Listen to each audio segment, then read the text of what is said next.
সুপ্রিয় দর্শক, আসসালামু আলাইকুম। মাত্র ২ বছর আগে একটি শিক্ষার্থী আন্দোলন থেকে একটি সরকারের পতন হয়েছে। এরপরে শিক্ষার্থী আন্দোলনকে বা শিক্ষার্থীদের আন্দোলনকে এমনভাবে তোষামোদ করা হয়েছে অন্তর্বর্তীকালীন সরকারের সময়ে, শিক্ষার্থীরা কোথাও মাঠে নামলে সেটাকে খুব প্রায়োরিটি দেওয়া হতো এবং দ্রুত তাদের দাবি মেনে নেওয়া হতো কিংবা মেনে নেওয়ার প্রতিশ্রুতি দেওয়া হতো। এরপরে আমরা একটা নির্বাচন দেখলাম, বিএনপি সরকার ক্ষমতায় এলো। বিএনপি সরকার ক্ষমতায় আসার পরও প্রশ্ন ছিল শিক্ষার্থী আন্দোলন তৈরি হলে কিভাবে ম্যানেজ করবে। এবং বিএনপি সরকার ক্ষমতায় বসার ৫ মাসের মধ্যেই এইচএসসি পরীক্ষার্থীদের আমরা একটা আন্দোলন দেখলাম। আমি আমার গতকালের ভিডিওতেই বলেছি যে শিক্ষার্থীদের যে দাবি, অন্যতম দাবি শিক্ষামন্ত্রীর পদত্যাগ, এটাতে যদি সরকার রাজি হয়ে যায় বা শিক্ষার্থীদের চাপে যদি সরকার শিক্ষামন্ত্রীকে পদত্যাগ করিয়ে ফেলে, যেহেতু তার বিরুদ্ধে সেরকম কঠিন কোনো অ্যালিগেশন নেই, এমন আহামরি তিনি যে জনগণ বিরোধী বা শিক্ষা বিরোধী এমন কোনো কিছু করে ফেলেননি, এই মধ্য দিয়ে সরকার যদি এই আন্দোলনের মুখে শিক্ষামন্ত্রীকে পদত্যাগ করিয়ে ফেলে বা তাকে যদি সরিয়ে দেয়, শিক্ষার্থীদের জন্য বা বাংলাদেশে ভবিষ্যৎ আন্দোলনের জন্য এটা একটা বড় প্লাস পয়েন্ট হয়ে থাকবে।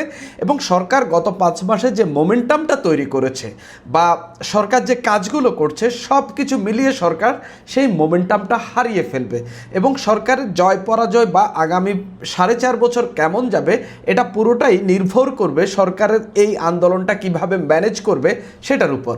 আমি এও বলেছি সরকার হয়তো তড়িঘড়ি করে আজ রাতের মধ্যেই শিক্ষামন্ত্রীকে সরিয়ে দিতে পারেন, কিন্তু সরকার সেই পথ বেছে নেননি।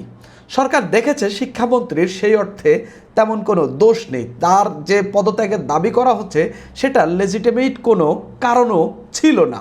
ঠুনকো যে একটা হঠাৎ করে একটা বন্যা পরিস্থিতি হয়েছে, সেখান থেকে শিক্ষার্থীদের পরীক্ষা স্থগিত করা হয়নি, যেটা হয়তো পরীক্ষাটা আবার নেওয়ার দাবি হতে পারত, কিন্তু সেখান থেকে শিক্ষামন্ত্রীর পদত্যাগ চাইল। সরকার শিক্ষার্থীদের সেই আন্দোলনে বা সেই দাবিতে সায় দেননি, সরকার এটা ম্যানেজ করেছে। বলা যায় এখানে সরকার জয় পেয়েছে বা এই আন্দোলনের মুখেও সরকার নিজেদের সফলতা দেখিয়েছে। কিভাবে সরকার এই সফলতা দেখিয়েছে সেটা নিয়েই আমি কথা বলবো এবং শিক্ষার্থীরা নৈতিকভাবে কিভাবে এই একটা ঠুনকো আন্দোলনের নেমে নৈতিকভাবে এই পুরো আন্দোলনটাকেই বিতর্কিত একটা আন্দোলন হিসেবে উপস্থাপন করলো সেটা নিয়ে আমি কথা বলবো। প্রথমত হলো, দ্বিতীয় দিনের মতো আন্দোলনে নামলেন শিক্ষার্থীরা। সারাদিন তারা আন্দোলন করলেন, শিক্ষা বোর্ডে যাইতে চাইলেন, নানান কিছু করতে চাইলেন, সবই তারা করলেন, সারাদিন বসে থাকলেন। শেষে আমরা দেখলাম তারা শিক্ষামন্ত্রীর পদত্যাগ থেকে সরে আসলেন। শেষে তারা 6টা দাবি জানালেন, যার কয়েকটি ইতিমধ্যেই সরকার পূরণ করে ফেলেছেন, যেমন পুনরায় পরীক্ষা নেওয়া। তো শিক্ষার্থীদের যে প্রথম 6টা দাবি, এরপরে আমি সরকারের জায়গাটাতে আসবো। শিক্ষার্থীদের দাবিটা হচ্ছে যে দুর্যোগপূর্ণ পরিস্থিতিতে অনুষ্ঠিত পরীক্ষায় পুনরায় অংশ নিতে চায়। যারা পরীক্ষা দিয়েছেন তারা অংশ নিতে চায়, যারা তো দিতে পারেননি তারা নিতে পারবে, এরকম সুযোগ নিশ্চিত চায় আর কি। যারা একই বিষয় পরীক্ষায় পুনরায় দিবে তাদের ক্ষেত্রে আগের পুনঃপরীক্ষার ফলাফলের মধ্যে সর্বোচ্চ, অর্থাৎ 2টাই খাতা দেখার কথা বলছেন, যে একজন শিক্ষার্থী যদি ওই পরীক্ষাটা 2বার দিয়ে থাকেন, তিনি যে পরীক্ষায় বেশি নাম্বার পেয়েছেন সেটা কাউন্ট করার কথা বলছেন, মানে এগুলোও নাকি হইতে পারে। প্রশ্নপত্রে থাকা ভুল প্রশ্নের জন্য শিক্ষার্থীদের পূর্ণ নাম্বার দিতে হবে, এটা তো সরকার ঘোষণাই দিয়েছে। চলমান অস্থিতিশীল পরিস্থিতি বিবেচনায় শিক্ষার্থীদের মানসিকভাবে স্থিতিশীল হওয়ার জন্য পরীক্ষা কিছুদিন স্থগিত রাখার কথা বলছেন। তো সারা দেশে পরীক্ষার্থী তো লাখ লাখ, তো সেই জায়গায় আমরা দেখলাম ঢাকা শহরে নাইলে 20,000 আন্দোলন করেছেন, সেই 20,000 কারা সেটা নিয়েও প্রশ্ন আছে। আপনি দেখেছেন নটরডেমের কোনো শিক্ষার্থী আন্দোলন করছেন? এটা তো আপনি বলতে পারেন না। অনেকেই বলে থাকেন এই আন্দোলনে যারা নেমেছেন, যারা হচ্ছে আসলে পরীক্ষা দিতে চান না, পড়াশোনা করেননি তারাই। আমি যদিও এই প্রশ্নের সঙ্গে খুব একটা সাই নেই, কিন্তু কয়েক লাখের মধ্যে 20,000 বা 10,000 শিক্ষার্থী মাঠে নেমেছে, তাদের উদ্দেশ্য কি এটা আপনারা নিশ্চয়ই বুঝতে পারেন। পূর্ব ঘোষণা ছাড়া প্রশ্নপত্রের কোনো ধরনের পরিবর্তন আনা হয়েছে, প্রশ্নপত্রে পরিবর্তন আনা হয়েছে যা আগের বছরের তুলনায় শিক্ষার্থীদের কাছে অপরিচিত ছিল। এই বিষয়টি বিবেচনায় নিয়ে নম্বর মূল্যায়ন করতে হবে, মানে শিক্ষার্থীদেরকে কিভাবে নম্বর দেবে এটাও নাকি তারা সেট করে দিবে, তারা ঠিক করে দিবে কিভাবে মূল্যায়ন করবে। পরীক্ষা চলাকালে সচেতন গার্ড নামে কিছু শিক্ষকের কঠোর ও বিভ্রান্তিকর আচরণ বন্ধ করতে হবে, যাতে শিক্ষার্থীরা ভীত না হয়ে মানসিকভাবে চাপে না পড়ে। যা মন চাইছে তা আসলে দিয়ে দিয়েছে আর কি, এরকম একটা পরিস্থিতি। তবে এর মধ্যেই যে দুটি নম্বর ফিজিক্সে যে দুটি প্রশ্ন ভুল ছিল, সরকার বলেছে এটা নিয়ে তারা হচ্ছে পূর্ণ নম্বর দেবে। তো এখানে মূলত নৈতিকভাবে শিক্ষার্থীদের আন্দোলন শেষ, এখানে আর তেমন কোনো কিছু নেই। সরকার এখানে সরকারের জয় যেটা বা সফলতা যেটা, শিক্ষামন্ত্রীর আন্দোলনের দাবিতে ঢাকায় আন্দোলন হয়েছে শিক্ষামন্ত্রীর পদত্যাগের দাবিতে, সেই আন্দোলন সরকার মিটিগেট করেছে উইদাউট ফোর্সিং, উইদাউট তাদেরকে হচ্ছে সড়ক থেকে তুলে দেওয়া, উইদাউট হচ্ছে তাদের বিরুদ্ধে মানে কঠিন কোনো অ্যাকশন ধরপাকড় ছাড়াই। মানে এটা খুবই ইন্টারেস্টিং একটা পয়েন্ট। এবং অটোমেটিক্যালি সরকারের কাজের কারণেই হচ্ছে এই আন্দোলনটা একেবারে ইরেলেভেন্ট হয়ে গেছে, মানুষ কোনো পাত্তাই দেয়নি এই আন্দোলনটাকে। মানে বেশিরভাগ মানুষ আমি দেখেছি, এনসিপির 2-1 নেতা ঘোষণা দিয়েছেন শিক্ষার্থীদের আন্দোলনের পক্ষে আছে, এটা তাদের রাজনীতি, এটাকে কেউ কেউ উস্কানি হিসাবে দেখছেন, কিন্তু মানুষ এটাতে কোনো সাড়া দেয়নি এবং মানুষ তাদের পক্ষে ছিল না, বরঞ্চ পড়াশোনা করার কথা বলছেন। তো সরকার আসলে এটা কিভাবে ম্যানেজ করেছে এটাই আমরা একটু দেখি। সরকার সবচেয়ে গুরুত্বপূর্ণ কাজ যেটা করেছে সেটা হচ্ছে এই দুদিনে সরকারের কেউ এটা নিয়ে কথা বলেনি, কোনো এমপি কথা বলেননি, মন্ত্রী কথা বলেননি, বিএনপির কোনো নেতা কথা বলেনি। যিনি কথা বলার দরকার তিনিই বলেছেন, তিনি হচ্ছেন শিক্ষামন্ত্রী।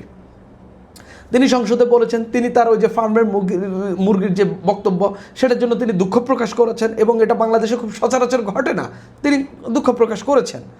তিনি বলেছেন যে হচ্ছে ফিজিক্সের যে প্রশ্ন ভুল সেটার জন্য পূর্ণ নম্বর দেওয়া হবে, এবং এও ঘোষণা দিয়েছে যে যারা পরীক্ষা দিতে পারেননি বা যাদের পরীক্ষা দিতে অসুবিধা হয়েছে চট্টগ্রামের সঙ্গে মিলিয়ে ওই পরীক্ষাটা যখন হবে সারা দেশে অন্যান্য যারা পরীক্ষা দিতে পারেননি তাদের পরীক্ষাও সেই দিন নেওয়া হবে। খুবই সুন্দর সলিউশন, এবং এখানেই মূলত আন্দোলনটা মোটামুটি স্তিমিত হয়ে গেছে, খুব বেশি ঢালাপানা মেলতে পারেনি।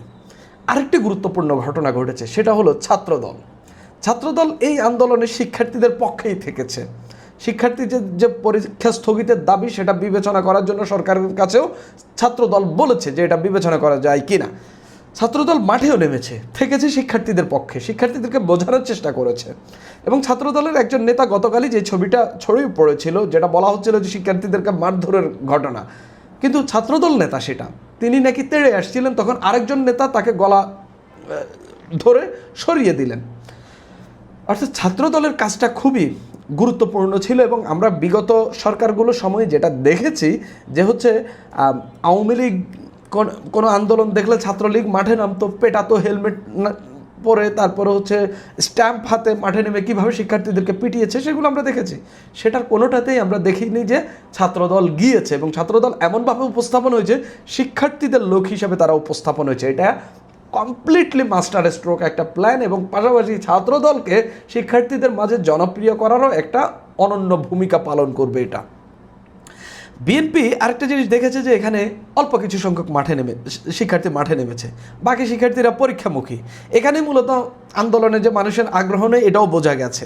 মানুষের কাছে স্পষ্ট বার্তা ছিল যে এই পরীক্ষা যারা পছন্দ করেন না, যারা পরীক্ষা দিতে পছন্দ করেন না, যারা কম পড়াশোনা করেছে তারাই হচ্ছে এইসব আন্দোলন করে, এই বার্তাটা সমাজে স্ট্রংলি ছিল, এই কারণে এই আন্দোলনটা টিকেনি। সরকারের যে ব্যবস্থা গ্রহণের কথা আমি বললাম, সেই ব্যবস্থা গ্রহণের কারণেও এই আন্দোলনটা আসলে টিকেনি। আপনি যদি দেখেন শিক্ষার্থীরা আন্দোলন করেছেন, এর বেশ কয়েকটির প্রতিকার সরকার করেছে, এবং সরকার সে অর্থে শিক্ষার্থীদের উপর দমন পীড়ন বা তেমন কোনো কিছুই চালায়নি। আমরা দেখেছি অন্তর্বর্তীকালীন সরকারের সময় শিক্ষকদেরকে কিভাবে পেটানো হয়েছে, আবার অনেকের আন্দোলনের মুখে সরকার কিভাবে নতজানু হয়েছে। আমি বলেছিলাম এই সরকার তাদের যে মোমেন্টাম ধরে রাখবে কিনা, যেটা গত 5 মাসে তারা অর্জন করেছে সেটা ধরে রাখবে কিনা, সেটাই এই আন্দোলনের মধ্যেই তারা বুঝিয়ে দিবে। এবং সরকার সেখানে সম্পূর্ণ সফল, এমনভাবে সফল হয়েছে যে ভবিষ্যতে এরকম ঠুনকো বিষয়ে আন্দোলনের নামতে কেউ দ্বিতীয়বার চিন্তা করবে।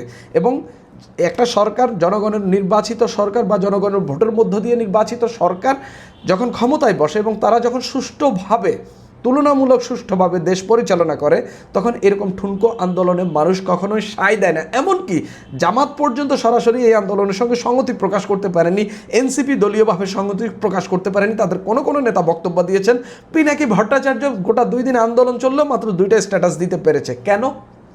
কারণ এমন কোনো লেজিট কোনো কারণ ছিল না যেটা নিয়ে এই শিক্ষার্থীরা আন্দোলন করবে। ফার্মের মুরগি, এটা নিয়ে দুঃখ প্রকাশ করা হয়েছে।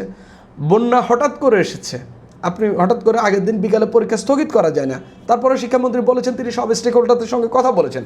আবহাওয়ার বার্তাটাও ভুল ছিল, আবহাওয়াবিদরা বলেছেন বৃষ্টি হবে না। আগের ফোরকাস্টেও ছিল যে হচ্ছে 12 তারিখ সকালে বৃষ্টি হবে না, কিন্তু আমরা দেখেছি 12 তারিখ সকালে বৃষ্টি হয়েছে। এটা খোদার দেওয়া বৃষ্টি। আবহাওয়াবিদরা কি খোদার প্ল্যানও কি ধরে ফেলবে নাকি? তো সেই জায়গা থেকে এটা আসলে আবহাওয়াবিদরা ভুল, বা হচ্ছে আবহাওয়াবিদরা যে তথ্য দিয়েছেন সেটা সঠিক ছিল না। সঠিক ছিল না বলতে সেটা হয়নি, সেই জায়গা থেকে পরীক্ষা আগের নিয়মেই ছিল। তো সেই জায়গায় একটা প্রতিকার তো আছে। কিন্তু শিক্ষার্থীরা আমরা দেখলাম এখান থেকে কেউ কেউ ভেতরে বলছেন সরকার পতনের আন্দোলন। আমি যেটা বলেছিলাম, আপনারা গতকাল আমাকে অনেকেই বলেছিলেন যে আমি উস্কানি দিচ্ছি, আমি মোটেও উস্কানি দিই না। আপনারা আমার সম্পূর্ণ ভিডিওটা শুনেন যে হচ্ছে শিক্ষামন্ত্রী সেরকম কোনো মানে দোষই করেননি। তিনি শিক্ষা ব্যবস্থা নিয়ে আপনি কথা বলতে পারেন, কিন্তু শিক্ষা ব্যবস্থা নিয়ে সেটা এরকম আন্দোলন করে শিক্ষা ব্যবস্থা পাল্টানো যায় না। এটা সরকার সিদ্ধান্ত নিতে হবে তারা শিক্ষা ব্যবস্থা নতুন কারিকুলাম কেমন করবে।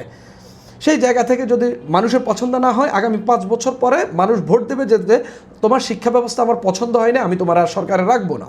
কিন্তু এরকম আন্দোলন করে শিক্ষা ব্যবস্থা এভাবে পাল্টানো যায় না।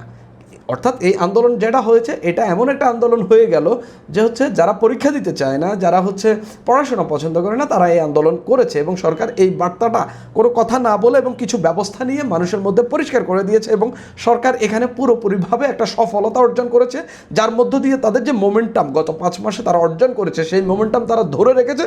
এবং আমি বিশ্বাস করি আগামী 4.5 বছর এই সরকার এই মোমেন্টাম নিয়েই রাষ্ট্র পরিচালনা করতে পারবে বা করার মতো সেই সক্ষমতা অর্জন করেছে। এবং এরকম ঠুনকো আন্দোলন without doing any controversial thing, যে তারা হচ্ছে এই আন্দোলন মিটিগেট করতে পারবে এবং মাঠের আন্দোলন মাঠেই মারা যাবে, সরকার তেমন কিছুই হবে না, সরকার দমন পীড়নও করবে না।